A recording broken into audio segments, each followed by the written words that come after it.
Coolies, and here we are with Ashland Thomas. He's representing the Milwaukee Horror Convention, right? That's what it, Yeah. well, that's something Milwaukee needed. I know a lot of people are excited about it. Yeah, it actually, originally we thought we were just going to do a film festival, and this was CJ, that was his original idea, was let's take a film festival up there.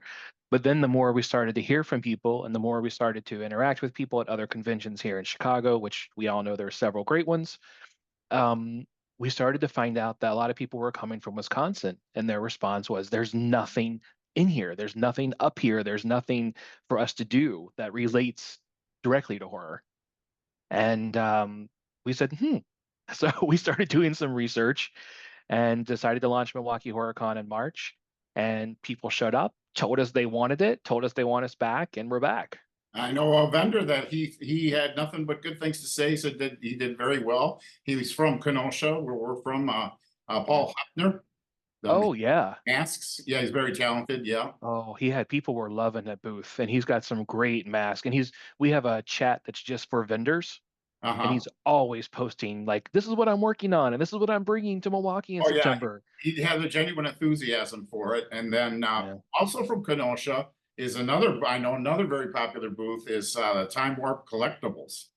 Yeah, they have a pretty big booth at most shows, but they definitely had a lot of space in March, and people were there all day, all Yeah, 3 days. he must do a lot of work tracking all that stuff down because he's always got the good stuff. It took him, I can't remember setup, which was a long time, but I do remember takedown was definitely 4 to 5 hours for Yes, him. yes. Oh, obviously he's got to put all that away back into his trailer. Yeah, because I was like, dude, I want to eat. Like, you need to go. Yeah, that's probably like he's probably the longest setup and takedown, huh? Yeah, I absolutely think so. I mean, because it's like bringing a whole store to the con. Yeah, I mean, he pretty much builds a store. You're right, and there's so much because it's everything. It's not just posters or high-end memorabilia, but then you have, I found like the coolest press kit, and he has VHS and collectible toys, and the action figures, and he does have stuff that's maybe not horror related, but horror adjacent, right? That's Yeah, cool, but right. he just has so much, and it's unbelievable what you can find. He's definitely an asset to any show that he's in. And Yeah. I've known Andrew for very long time. He used to work at a store called Rockheads, and Hmm. they sell the Godzilla figures and everything back then. And so I knew him when he was really young. Actually, there's a video somewhere I have of him and his friend. I don't even know if they were 20 years old yet.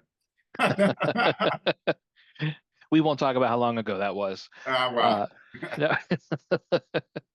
but anyway, uh, so now tell me about some of the guests that are going to be at this event. yeah, so in September, we are going to have Tom Matthews, Returning of the Living Dead, Friday 13th, Part 6, Jason Lives, which is one of Mhm. the best horror sequels ever. Yeah, I really like Tom Matthews, and he's a great guy. If you've never met him, come down and meet him because he's really cool. We've got Ken Foree, from George Romero's universe, Rob Zombie's universe, and That's he's just another kind of like icon, right? right. Yeah, Um, definitely. Lisa Wilcox. She's done so much, but probably most famous for Nightmare on Elm Street 3 and 4, or 4 and 5. Oh, sometimes I get the numbers mixed up. Don't hate me. Well, how many are there? I, I, I hate when I do that. But that's where most people know her from. Christina Elise, from Child's Play 2 and the Chucky TV series, and 90210. I like to mix genres up a little bit there. Uh-huh. Oh gosh, Lou Temple, also from Rob Zombie's universe, but a great character actor. He's been in every horror movie you've probably ever watched in your whole life. Robert Mukes, all 6'11" of them. Um, the rumor is that CJ has uh, bet him to an arm wrestling match. Why, I don't know, because we know that Robert's going to win. I think I saw something about that. Yes. Yeah, I call CJ my carny. Yeah, I'm like the carny in the brain. But together we make it all work. We've got Ron Fazio is a new announcement that we've made. He was the original Toxic Avenger. Uh-huh. And his photo ops are going to include a nasty, dirty little toxic mop, so that'll be fun. Um, we've got James Duvall, from like the Greg Araki movies in the 90s and early 2000s, and a lot of horror movies. But Donnie Darko is what fans really, really appreciate and love him for. Right. And his photo op's also going to include the Frank the Bunny costume. Um, we've got Alex Armbruster, who played John Carver in Thanksgiving. So he's a stuntman and an actor. He'll be there.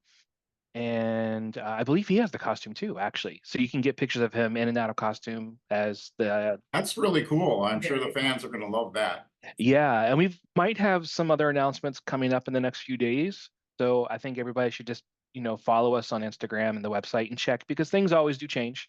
But we might have a new announcement coming up. Oh, okay. Well, I know you're popping up in my feed all the time. So Yeah. Drop the Instagram handle for the convention, I guess, for those of them watching that don't know it. Yeah, Milwaukee Horror Con. You can find us that way on Instagram, Facebook. That's the website.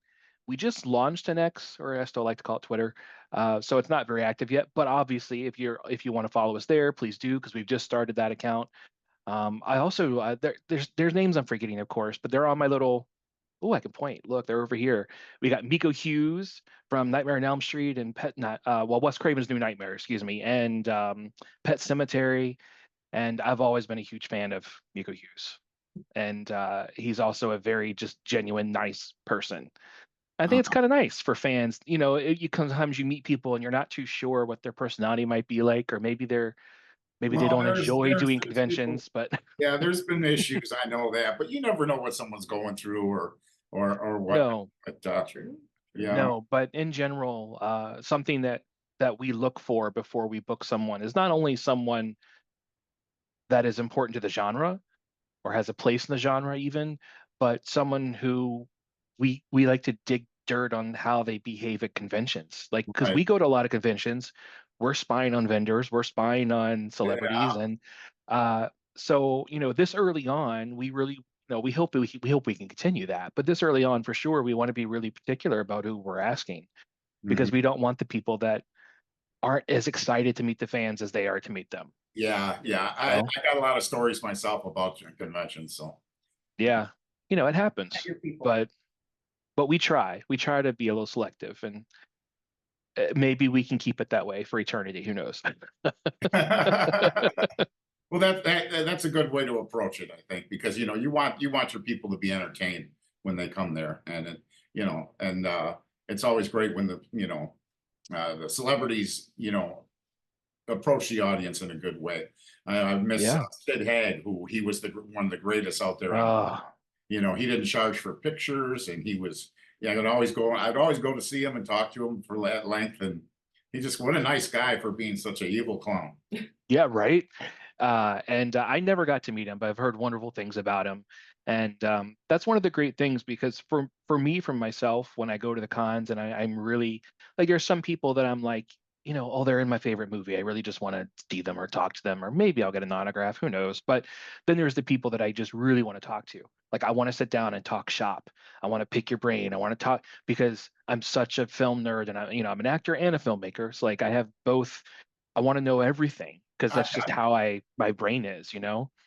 yep, that's the way you want to talk to them, and I've had mostly good experiences. Yeah, I really have too. There's only a handful where I'm kind of like, oh, wow. And I wish that had been different, but one, whatever. one of my one of my favorites, though, that I like to talk about is Robert Englund was at a con I was at, but I never saw him on the floor. But we were all getting ready to leave, and he was waiting for his cab or limo to pick him up to go to the airport. And I bumped into him. We started talking, and immediately he started talking about a theatrical production he was on stage doing. Mm, And I was like, this guy is a theater actor, and he's so much above the material of Freddy Krueger. I know maybe it makes some people mad, but that's what made the character so great. It's also what makes Freddy versus Jason so great, is that he's in it. So yeah, but that's also the same story with Doug Bradley. I mean, he comes from the theater. He's this highly trained theater actor, mhm. and look at the brilliant work he did. Uh, so I'm just curious. I'm gonna ask both of you, but Pearl, what's one of your favorite horror movie actors or horror movie characters? I mean, I have always had such a deep love for the classics, but like modern wise, probably Rob Zombie films. So Mm, anybody from that realm, I love Sid Haig, would have loved to meet him. yeah. Um, Chop Top and Oh, Bill Moseley. Bill Moseley. Yes, Bill Moseley. Yeah. Sherry Moon Zombie. Yeah, absolutely. We Sherry were so Moon, close. We were so close to having Bill Moseley. I Oh, can't remember now if it was March or September because I get everything mixed up date wise. And we're hoping to get him in the future. We just couldn't make it work, but be on the lookout because I think we'll have him in the future. fabulous. Yes. I have to say, Sherry Moon Zombie in what was it, Three from Hell, the third one? Oh, Hmm. She Yeah. really carried that movie, I think, in a large way. She Because Sid did. was unavailable, and I thought she did a great job. And I know that people like to rag on Rob having her in the movies and stuff, but I'm a fan for yeah. sure. I think her Yeah. acting grew throughout the 3 movies, and then the other ones that he put her into, it just was more opportunity for her to get better. I think where I saw um, a real change in her, and I don't necessarily want to say skill or ability because you don't always know what contributes to a performance in the movie, right? I've Yeah. always told people like you have no idea the 30 million things that affect what we see. Yes. But I think in Halloween and H2, I think she got to do some really interesting stuff, and it was kind of like, all right. Yeah. Like I was like, okay. I know a lot of people don't really jive with the direction that H2 took, but I think that supernatural element that her character brought into it was really fun. But and I understand both sides of that, because it definitely was a very specific set of movies, right? It's Yes. also Rob Zombie. What do you think you're going to get? And I Right. mean that in now no particular manner, but I'm like, why remake them if they're going to be the same thing? Exactly. It's an interpretation. It's It, like seeing Yeah, a version of a Shakespeare play done on a different stage halfway across the yeah, world. the whole Rob Zombie thing is really kind of amazing to me because I remember when White Zombie, I would see posters for them at a club we used to play in Milwaukee called the Unicorn, and they were just mm, playing this little club. And then all of a sudden, it wasn't too long after that, then they were on MTV and everything. And then I remember when he did his solo record and hmm boom, and then he did House of a Thousand Corpses, and that just went wild. And he always has the actors in his movies have accomplished stuff. They've done a lot of work before they've gotten in his movies, even though hmm maybe at a first screening, people don't realize who these people are, like, Daniel Roebuck or Sid Haig, who was in everything, yeah, you know. yeah. And but I kind of have the same feeling, talking about like reboots. The Friday the 13th reboot, in what was it, 2009, right? I told people, well, if you're going in expecting to see the exact same thing, you're not going to be happy.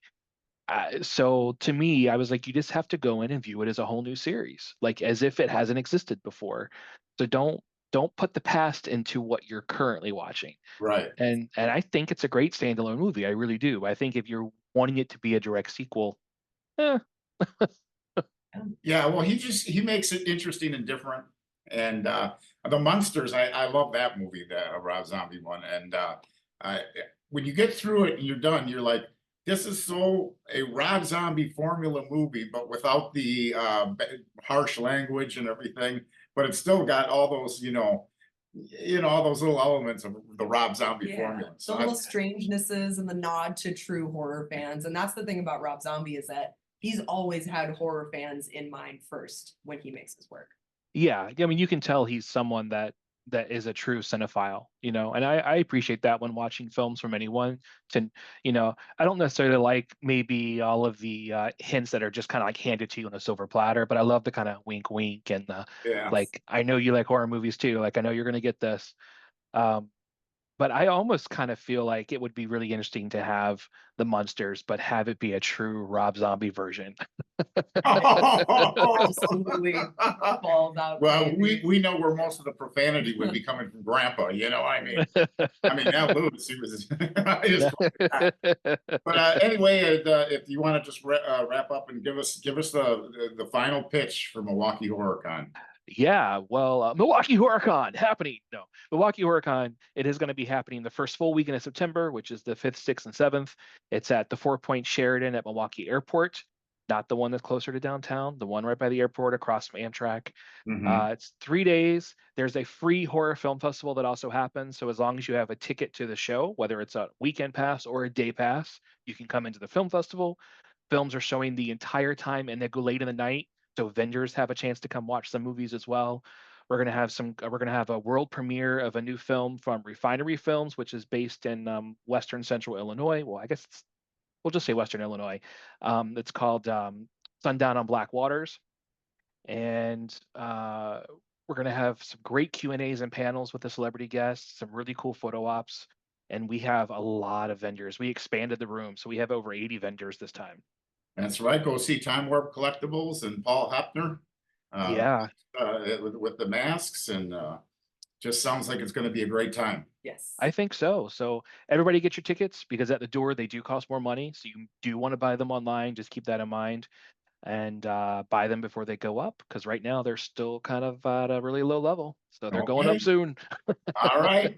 Well, thank you very much, Ashley.